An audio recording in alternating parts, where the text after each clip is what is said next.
하나님의 지혜를 가진 자라는 제목을 가지고 여러분들과 함께 말씀을 나누고자 합니다. 회복하시는 하나님을 바라봅시다. 다니엘 강의 네 번째 시간입니다. 우리는 어제 본문에서 세상의 권세와 지혜가 얼마나 무력한가에 대해서 살펴보았습니다. 그런데 문제는 그들의 무력함 때문에 하나님의 백성까지 위험에 처하곤 한다는 것입니다. 이에 다니엘서는 우리가 이럴 때 어떻게 대처해야 하는지에 대해서 알려주고 있습니다. 먼저 첫 번째로 14절에서 18절의 말씀을 보시면 지혜와 용기를 가진 자의 모습을 우리는 볼 수가 있습니다. 오늘 본문 14절에서 18절 말씀 우리 한 목소리로 합독하겠습니다. 시작.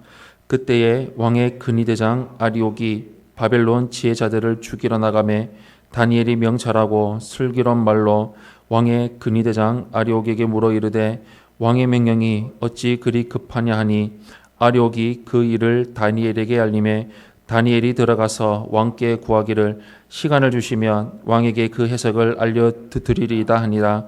이에 다니엘이 자기 집으로 돌아가서 그 친구 하나냐와 미사엘과 아사랴에게 그 일을 알리고 하늘에 계신 하나님이 이 은밀한 일에 대하여 불쌍히 여기사 다니엘과 친구들이 바벨론의 다른 지혜자들과 함께 죽임을 당하지 않게 하시기를 그들로 하여금 구하게 하니라. 아멘. 다니엘과 세 친구는 바벨론에 끌려온 지 얼마 지나지도 않아서 죽음의 위험에 직면하게 되었습니다. 그럼에도 어린 다니엘은 침착하고 지혜롭게 대처해 나갑니다. 근위대장은 바벨론의 지혜자들을 죽이려고 나가고 있었으니 다니엘 역시 그의 손에 죽을 운명이었습니다. 그런데 다니엘은 우선 근위대장에게 말을 걸어서 상황을 파악하는 슬기와 왕에게 자기가 그 해석을 알리겠다고 말하는 담대함을 발휘하고 있습니다. 사실 이때만 해도 다니엘은 왕이 꿈을 꾸었다는 사실조차 알지 못했고 그 내용을 알아낼 수 있다고 생각하기도 어려웠습니다. 하지만 다니엘은 모든 어려움을 극복하고 친구들을 찾아가서 함께 기도할 것을 요청합니다. 다니엘과 세 친구들은 앞서 왕이 내려주는 고기를 먹지 않기로 결단하고 실천함으로써 하나님의 은혜를 누린 경험이 있었습니다. 또 하나님이 여전히 자신들을 지켜주시리라는 믿음을 가지고 있었기에 이와 같은 지혜와 용기를 발휘할 수가 있었습니다. 인간의 힘으로는 아무것도 할 수 없는 상황 앞에서 하나님의 사람은 침착하게 상황을 파악한 후 기도로 하나님께 지혜를 구하고 기도의 동역자들을 통해서 더 큰 하나님의 역사하심을 경험할 수 있습니다. 우리는 어려운 일을 당할 때 하나님을 찾기보다는 당황하고 우왕좌왕하기만 하지는 않고 있습니까? 중요한 일 앞에서 동역자들과 함께 기도로 하나님께 구하는 영적 성숙함을 가질 수 있어야 하겠습니다.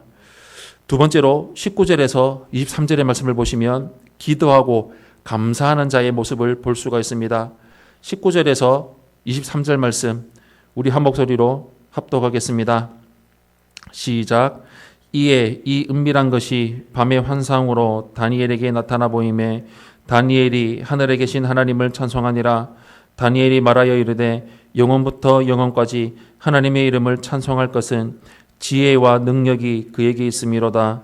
그는 때와 계절을 바꾸시며 왕들을 폐하시고 왕들을 세우시며 지혜자에게 지혜를 주시고 총명한 자에게 지식을 주시는도다.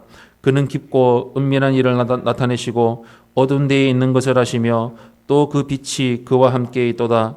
나의 조상들의 하나님이여 주께서 이제 내가 지혜와 능력을 주시고 우리가 주께 구한 것을 내게 알게 하셨사오니 내가 주께 감사하고 주를 찬양하나이다. 곧 주께서 왕의 그 일을 내게 보이셨나이다 하니라. 아멘. 다른 사람이 꿈의 내용을 알아내는 것은 사실상 불가능합니다. 하지만 다니엘은 하나님을 믿었기에 세 친구와 함께 긍휼을 구하며 합심으로 기도했습니다. 이처럼 정직하게 주님만을 의지하는 기도에는 하나님이 반드시 응답하십니다. 이처럼 정직하게 주님만을 의지하는 기도에는 하나님이 응답하시고 능력을 주시는데 다니엘의 믿음은 응답을 받은 후에 더 빛이 나는 것을 볼 수 있습니다. 그는 무엇보다 기도에 응답하신 하나님께 감사하고 그분을 찬양하는 것을 우선순위에 두고 있습니다.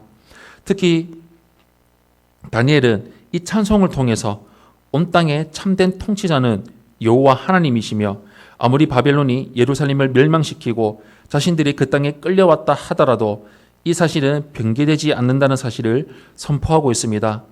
대제국들이 나타나고 통치자들이 세워지는 모든 과정이 다 하나님의 섭리 안에 있음을 다니엘은 깨달았던 것이었습니다. 이어서 다니엘은 하나님을 나의 조상들의 하나님이라고 고백합니다.